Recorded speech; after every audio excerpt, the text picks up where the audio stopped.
Passe par là, passe par là. Passe par là. Mais sur la petite enfance. Ouais. Ouais.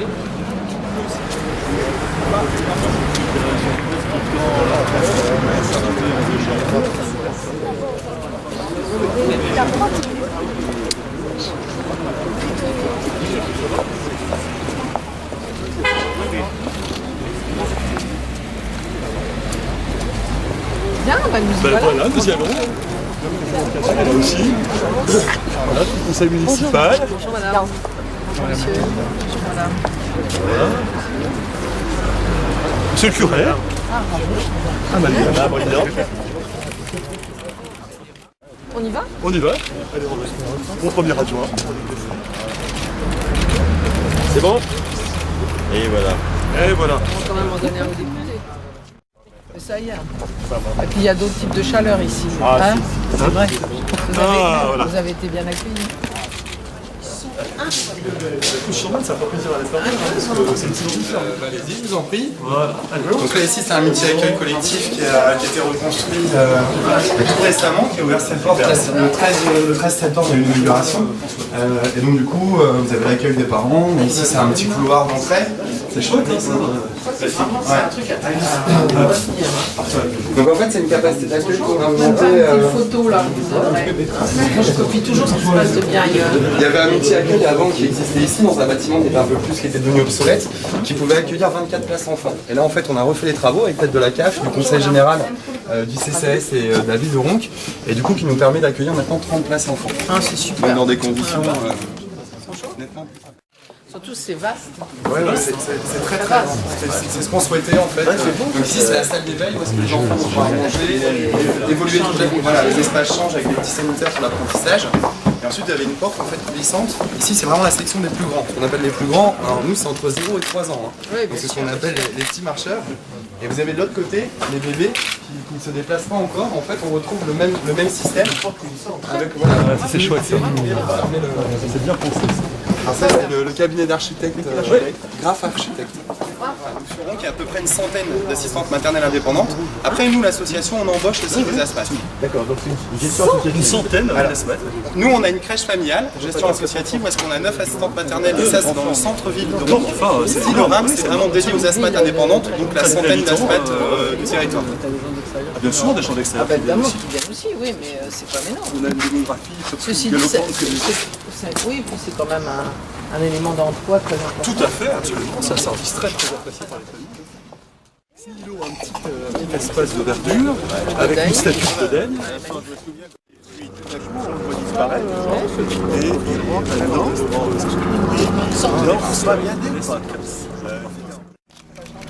Alors voilà le parking communautaire. Voilà, 66 mètres. Et là-bas, on attend un projet de logement pour 12 autistes autonomiques. C'est tout nouveau, c'est ce qu'ils offrent. Celui d'ailleurs aussi, par exemple. Le plan autisme, on va faire ça fait comme une amas, donc elle aussi, la famille bio. Et c'était vraiment. Et puis le carré du village, là, c'est vraiment. Bonjour mesdames. Elles sont belles, hein. Ça permettra à l'amicale de pouvoir faire des après-midi animés, etc. Donc toujours dans la ville, hein, c'est très sympa. Je suis très sensible naturellement par les marques de témoignage sympathiques que vous donnez aujourd'hui, alors que nous allons livrer aux habitants ce magnifique quartier. Je suis très sensible parce que ça a été l'objet d'une collaboration active entre la ville de Ronques, la communauté urbaine, le conseil général et les collectivités. On a parfois trop tendance à opposer les uns contre les autres et ne pas dire quand les choses fonctionnent bien. Moi je le dis ici haut et fort. Ronques a une singularité, certes. Dans Ronques, il y a une autre singularité, celle du Blanc-Faux. Elle est historique. Nous l'avons respectée parce que nous respectons l'histoire. Mais la singularité est aussi pleinement ancrée, intégrée dans une métropole que Martine s'emploie maintenant à développer à rendre grande, en fluidifiant les moyens de circulation entre les communes, en permettant sur le tissu de son territoire, des grandes fêtes, comme on l'a vu.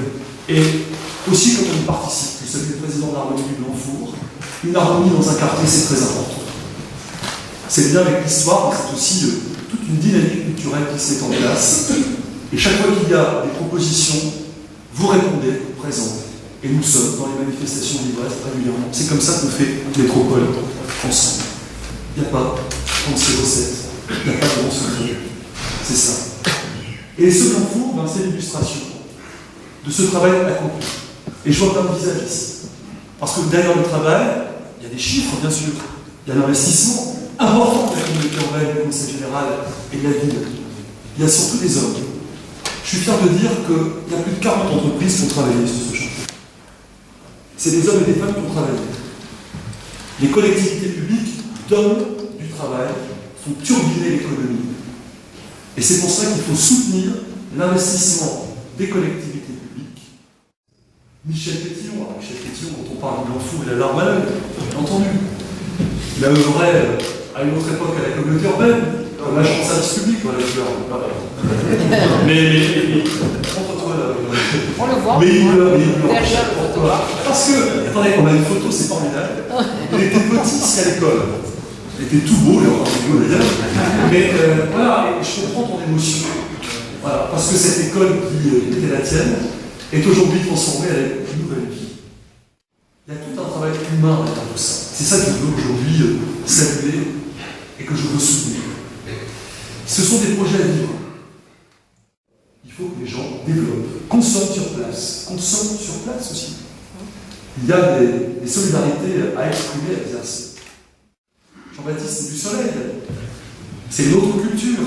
On est content de ces rencontres avec d'autres cultures qui nous apportent un regard différent sur notre façon de fonctionner. Et donc je pense que pour la communauté paroissiale de Ronc, ces aménagements sont aussi très très importants. Notamment le parvis, je connais la signification du parvis et des rencontres que nous pouvons faire sur ce parvis. Enfin voilà, je suis un maire heureux aujourd'hui. Ça veut dire que la mission est accomplie. Ça veut dire qu'aujourd'hui, le Blanc-Four est à vivre.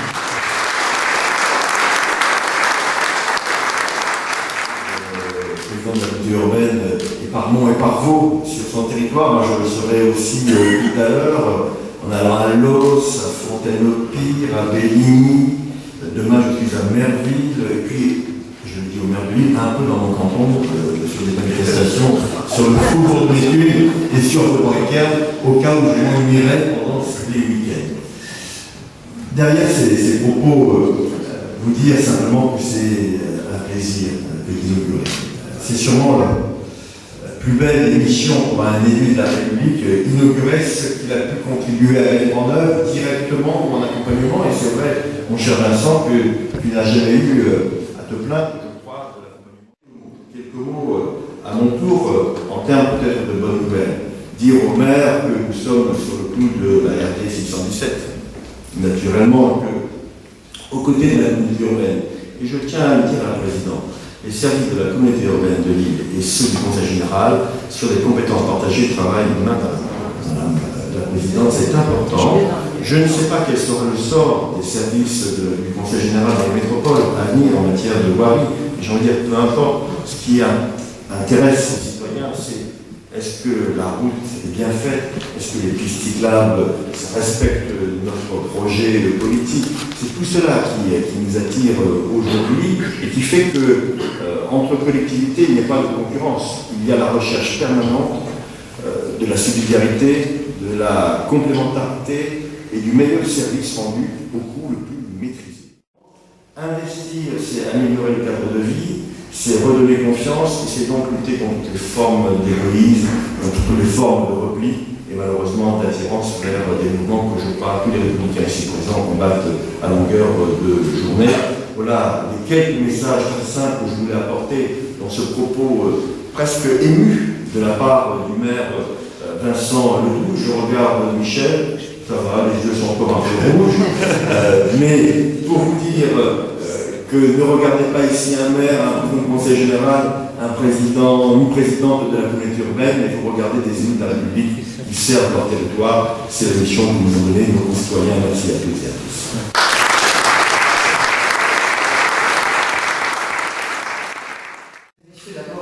dire le plaisir que j'ai d'être ici auprès de Vincent Ledoux, votre maire, et puis de te dire, c'est cher Vincent, que je me coule avec un plaisir immense dans cette ambiance que tu as voulu à la fois familiale, amicale, finalement la façon dont nous avons l'habitude de travailler ensemble pour le bien de nos concitoyens. C'est finalement la politique, moi, telle que je l'aime, c'est-à-dire porter des valeurs, se discuter quand on n'est pas d'accord sans insulter les personnes, et puis surtout, parce que c'est l'essentiel, passer 95% de notre temps à essayer de faire le mieux possible pour que dans notre métropole, et je dois dire que tu le fais particulièrement bien, j'y reviendrai dans un instant, en parlant d'ailleurs de tes compétences et de tes missions à la communauté urbaine. On ne fait rien dans une communauté urbaine sans le courage, l'engagement et la vision des maires. Voilà. J'ai entendu dire récemment qu'il y avait un exécutif communautaire qui ne s'intéressait pas aux maires. Je conseille à ceux qui pensent là de venir se promener dans la communauté urbaine. Moi, en tout cas, je n'ai jamais porté un projet qui ne soit pas le projet d'un maire. Voilà. Et pour cela, il nous faut des maires qui, comme Vincent Ledoux, comme vous, Jean-Pierre, eh bien, avaient une vision pour leur commune, penser l'avenir de leur commune. Alors, nous sommes ici pour découvrir la requalification du quartier du Blanc-Four, dont je sais combien il tient au cœur des habitants ici de Ronc, la place Jean-Baptiste Villain, qui constitue maintenant le parvis de l'église Saint-Roch. J'ai dit à M. le curé que je salue, que c'était pour son arrivée que nous avions décidé de faire cela. Et puis moi j'étais heureuse de découvrir ces deux équipements municipaux nouveaux. Vincent en avait parlé, mais très franchement, j'ai évidemment fait noter immédiatement les noms des architectes, etc. Parce que c'est toujours agréable de regarder ce qui se passe ailleurs, qui est mieux que ce qu'on fait chez soi. Voilà, c'est des idées aussi qu'on trouve pour sa propre ville. Donc la rénovation de l'ancienne école en centre social, et puis la maison de la petite enfance qui est absolument magnifique, avec cette ossature bois, qui de plus en plus d'ailleurs, on le retrouve ici. Je trouve que le bois, la brique, ça va très bien dans l'esprit, je dirais, de ce qu'est notre région, dans l'esprit de la faune.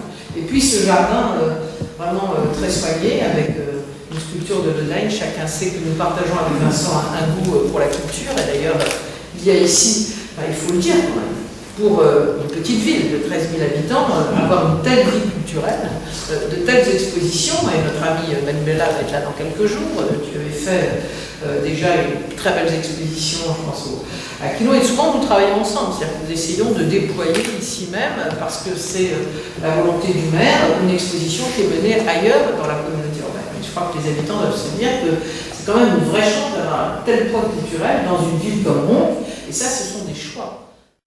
C'est cette idée d'un nouvel art de ville que nous essayons de construire ensemble au sein de la métropole. Je le disais tout à l'heure, nous avons des grandes villes et nous avons des villages. Nous voulons faire des villes intenses, c'est-à-dire qui ne s'étalent pas, parce que quand on s'étale, on prend du terrain agricole, on abîme l'environnement. Une ville intense, ça ne veut pas dire les grandes tours. Et nous voulons faire des villages durables et des petites villes durables. Durables, ça veut dire quoi? Qui vont durer. Qui vont durer pour durer, et ça, quelques maires l'ont bien compris, je dirais, et d'autres sont en train de les suivre dans la communauté urbaine. Bien sûr, Vincent Ledoux, M. Grand, le maire de Vervic, le maire de Salomé, nous en avons, qui ont compris qu'aujourd'hui, il fallait construire des logements. Alors bien sûr, on ne va pas mettre des tours de HLM dans un village, personne ne voit la différence quand on va chez vous, monsieur le maire, entre un logement social et un logement privé. D'ailleurs, en général, on a cette règle, qui est une belle règle dans la métropole, qui est dans un programme de promoteur, il y a un tiers de privé, un tiers d'accession sociale, un tiers de logement social, qui s'adapte en fonction de la réalité que choisit le maire, bien évidemment. Mais c'est l'idée, dans le fond, qu'on doit vivre ensemble pour faire une société. Il faut qu'il y ait aussi l'intelligence, la vision que tu as eue en disant, voilà, on va faire un accueil de crèche, on va faire un accueil pour les assistantes maternelles, on va faire un lieu de culture qui attire d'autres habitants pour venir faire vivre aussi nos commerces, et aussi pour garder ce qui est essentiel des transports collectifs, garder les services publics. Donc c'est ce que nous appelons, nous, un village durable. Et je voudrais dire que pour cela, il faut, ça a été dit aussi par Patrick Camer, il faut d'abord une vision pour un maire. Il faut une vision et puis de l'engagement et du courage. Ce qui est très important dans une ville comme Ronc, c'est de pouvoir lier en effet les logements, les activités économiques et commerciales. Et là, le travail qui a été fait pour aménager un parking, parce que les voitures, elles s'arrêtent devant un commerce, surtout quand il n'y a pas énormément de commerce, on n'est pas dans un cœur de ville, si elles peuvent s'arrêter facilement. Voilà, si ça peut ensuite, il peut y avoir une rotation. Donc c'était très important d'aménager un parking qui serve aussi bien la rue de Lille que la nouvelle zone commerciale et qui puisse effectivement être fait dans les conditions dans lesquelles c'est fait, c'est-à-dire entouré de feuillage, ce qui permet d'éviter d'avoir un énorme parking en cœur de village, ce serait quand même dommage quand on voit la qualité ici de tout cela. Un mot pour dire quand même sur les chiffres que tu as proposé dans le plan local d'habitat de la mobilité urbaine, à l'horizon 2020, 389 logements, dont 117 logements locatifs sociaux. Merci, cher Vincent, d'avoir rendu hommage à Pierre Mauroy. Je pense que là aussi, ça montre la façon dont on travaille dans notre métropole. On n'est pas toujours d'accord sur tout. On essaie de débattre. Moi, j'essaie toujours de débattre sur les valeurs, sur les projets, et pas en combattant des hommes et des femmes. Je trouve que voilà, ça ne nous grandit pas quand on emploie des mots désagréables sur les individus. En revanche, ça nous grandit quand on est capable, ensemble, de se dire, pour le bien des habitants, qu'est-ce qu'il faut faire. Et quand finalement, dans cet esprit, on a travaillé ensemble, eh bien, je te remercie d'avoir rendu hommage à Pierre Mauroy. Pierre Mauroy était, peut-être parce qu'il était une partie du Nord plus agricole que le cœur de Lille, même s'il est venu très longtemps à Lille, comme vous le savez, était très très attaché à ce que l'on garde cette force que nous avons. D'être la troisième région agricole française et d'avoir un environnement comme nous l'avons. Voilà, et je sais qu'il apprécie beaucoup la façon dont Vincent Ledoux portait justement la ville d'Auron. Donc lui rendre hommage aujourd'hui, c'est vraiment une très belle chose et vraiment je t'en remercie. La desserte du Blanc-Four par 3 lignes de bus, dont la nouvelle ligne 4, est vraiment là significative de la façon dont une métropole fait attention à la mobilité pour chacun. Nous n'avions pas, dans toute une partie de la métropole, des transports en commun dignes des habitants. Alors, Lille est au point, ça on peut dire qu'on a des choses, les TER, le TGV, le métro, la ligne de le Mangy, etc., etc. Et puis il y avait des tas d'autres lieux qui n'étaient pas reliés par les transports en commun. Et donc, je n'ai pas hésité un instant pour dire qu'il faut doubler la ligne 1 du métro parce qu'il y a beaucoup de gens qui l'utilisent. Et si nous ne le faisons pas immédiatement, eh bien, on est déjà à certaines heures, on a trouvé certains plans de métro pour s'en rendre compte, on est déjà vraiment, c'est pas possible. Et puis, dans 5 à 7 ans, c'est fini, c'est bouché. Et si on ne le fait pas maintenant, malgré la crise, on nous dira que vous n'avez pas anticipé. Et pour moi, le deuxième objectif, je le dis, c'est des lignes au niveau de service pour tous les territoires qui ne sont pas aujourd'hui irrigués par les transports en commun. Donc on laisse le côté tramway. Bon, c'est pas bon pour la ville du Lille, oui, et alors? Mais pour la métropole, je veux dire que c'est cette métropole durable que nous voulons faire. C'est la raison pour laquelle je n'ai pas hésité à ce qu'on investisse d'abord dans ces lignes au niveau de service qui sont véritablement nécessaires. La requalification du parvis de l'église, là je n'en dis rien parce que quand je vois ces magnifiques pavés bleutés, je vois l'état de ma ville, enfin je suis contente pour vous. Voilà, je le dis très simplement.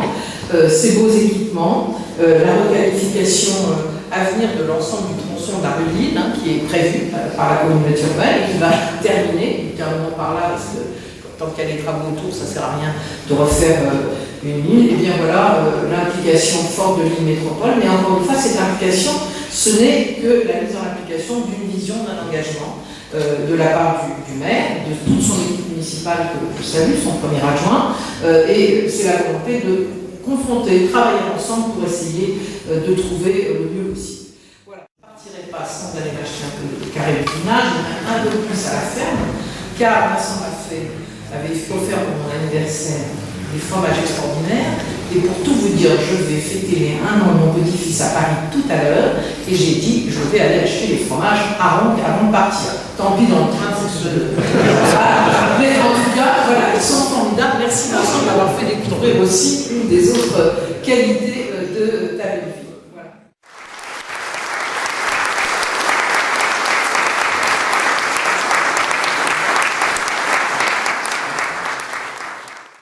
Nous avons créé un hippopotames de cristal que je suis très heureux de te remettre.